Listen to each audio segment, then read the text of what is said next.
Love is the thread that binds us together. Love is like a connective tissue that we can be disagreeing. Sometimes we get on each other's nerves, but because of that connective tissue, we stay together. We are united in a way that we're able to work together despite our differences. People coming together, taking a holistic approach, everyone taking their sector, their section, and bringing their input, their diverse resource. Hi everybody, how are you doing? My name is Shohi, and today I'm coming at you from my design studio because I create pieces that tell of the African story in a meaningful way that inspires change. And by the end of this talk, you and I are going to be friends. So be sure to stay with me until the end. Today, I want us to have a heart-to-heart talk. I want us to have a conversation. You feel what I feel concerning the subject matter, and I'm going to feel what you feel because you're going to comment down below. Well, I'm very passionate about this Africa's transformational agenda. One thing troubles me, one particular thing that I want us to discuss today. When I consider the difficult work we must do and the extensive work we must do to displace an oppressive system with meaningful structures that can change the trajectory of our Africa, I can only hope that we are more united. Anytime I think of restructuring and rebuilding, transforming, structural transformation, I'm always drawn to Nehemiah, who transformed the city wall of Jerusalem. Now, in our context, a broken wall, a broken city wall, represents systemic gaps. In my previous episode, I spoke on the leadership vacuum, the leadership gap, that despite the fact that we have so many leaders, so many leadership positions, we still do not see the impact that leadership, that the kind of impact that should accompany leadership. So there is a gap, there's a vacuum, there's a missing link. But when I look at the story of Nehemiah, there's one particular thing that stands out.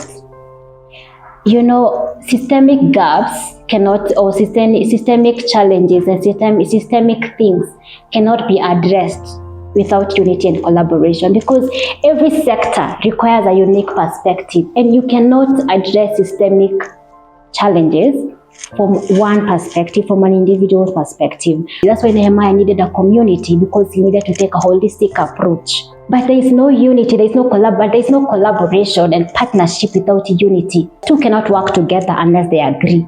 By agree, I mean speaking the same language, seeing the same things, same possibilities, picking the same frequencies. The government plays the biggest part in influencing the economy of the states.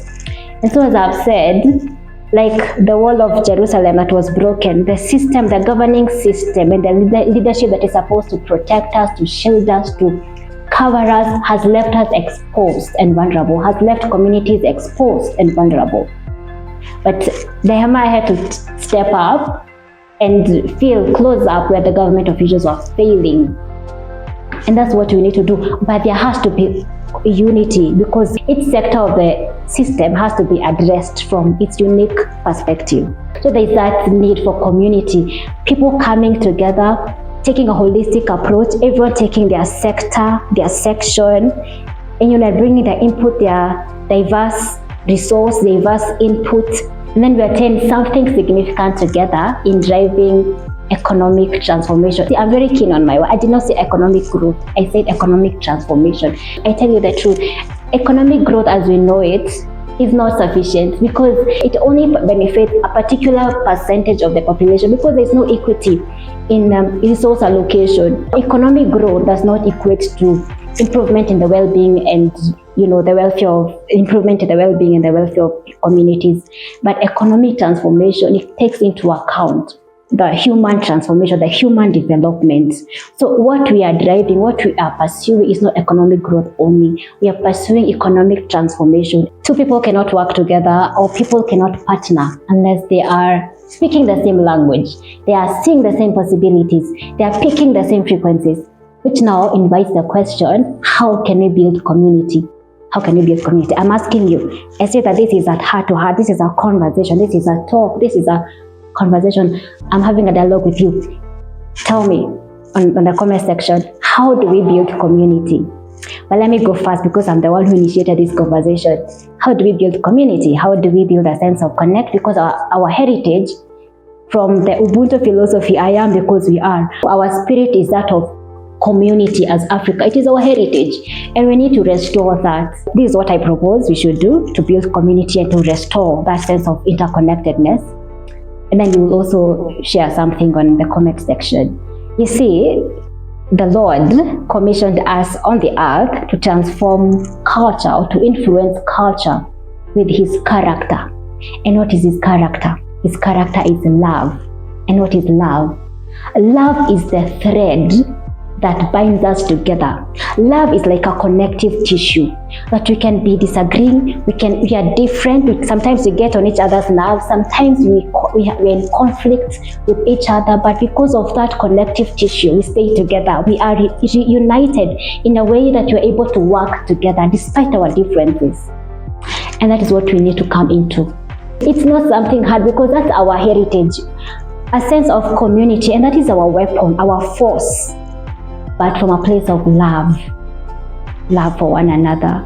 We need to restore community ties. We need to restore interconnectedness. I am because we are, that you are conscious of your community because your success and your well-being is connected, is interconnected to the community. So if your community is at stake, your success is only short-lived.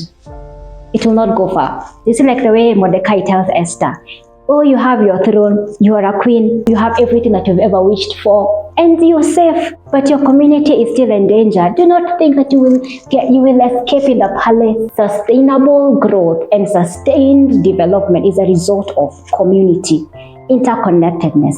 I am because we are. My success is connected to the community's well-being. If my community is safe, if my community is no longer endangered, then we are all safe. Love your neighbor as you love yourself. Says that love your neighbor as you love yourself. And who is my neighbor? My neighbor is my community. So I have to be conscious of my community well-being, not just myself. So we need to restore that interconnectedness. So I hope we can share the love, build community, restore that interconnectedness of the African spirit, and this thing of everyone for themselves. I don't think that's the right philosophy. I don't think that's the right thing to do. Our spirit, our culture as African people is unity, is community as a result of love for one another. So anyway, I hope we can spread the love. We'll be conscious of our communities. We will realize that our long-term success is connected to communities' well-being.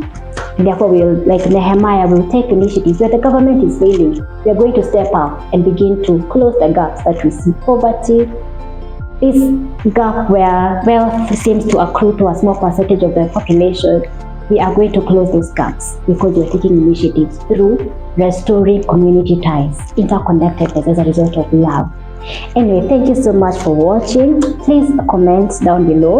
Let me know what you think. Let's keep this conversation going so that we have a community. So anyway, I'll see you on the next video. Goodbye.